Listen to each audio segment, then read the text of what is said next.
સુરત મહાનગરપાલિકામાં કથિત કચરા કૌભાંડને લઈને રાજકારણ ગરમાયું છે। આજે સાબરમતી સભા પૂર્વે વિપક્ષી નેતાઓ અને કાર્યકરોએ પાલિકા પરિસરમાં ઉગ્ર વિરોધ પ્રદર્શન કરી મેયર દક્ષેશ માવાણીને ઘેરો ઘાલ્યો હતો।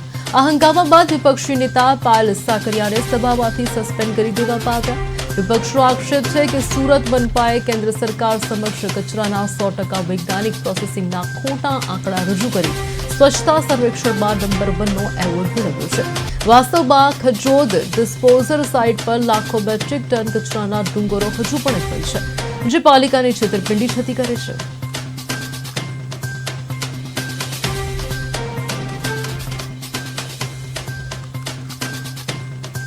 એમની ઓફિસમાં આપવા ગયા પણ એમણે ઓફિસમાં આવવા દેવાની જ ના પાડી દીધી। એટલે રસ્તામાંથી જ્યાં જતા હતા ત્યારે અમે એને આપવાની ટ્રાય કરી, પણ એ તો કાયર મેયર છે, ડરપોક મેયર છે કે જે ભાગી ગયા।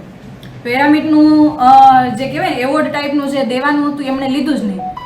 એમને આમ તો જ્યારથી મેયર બન્યા છે ત્યારથી આજ દિન સુધી હંમેશા ફોટો સેશનમાં ખૂબ રસ રહ્યો છે અને એવોર્ડ લેવા માટેનો ખૂબ રસ રહ્યો છે, પરંતુ એવોર્ડની સાથે સાથે જે ખોટી રીતના લોકોને મૂર્ખ બનાવીને, સંસ્થાઓને મૂર્ખ બનાવીને, સરકારને મૂર્ખ બનાવીને જે એવોર્ડ લેવાની વાત છે એ બાબતે અમે આજે વિરોધ નોંધાવ્યો છે કે જે ખજોદ ખાતે કચરાના મોટા ઢગલાઓ થયા છે। હાલની જો પરિસ્થિતિ જોવા જઈએ તો 14 લાખ મેટ્રિક ટનનો અત્યારે ત્યાં કચરાના ઢગલા પડેલા છે।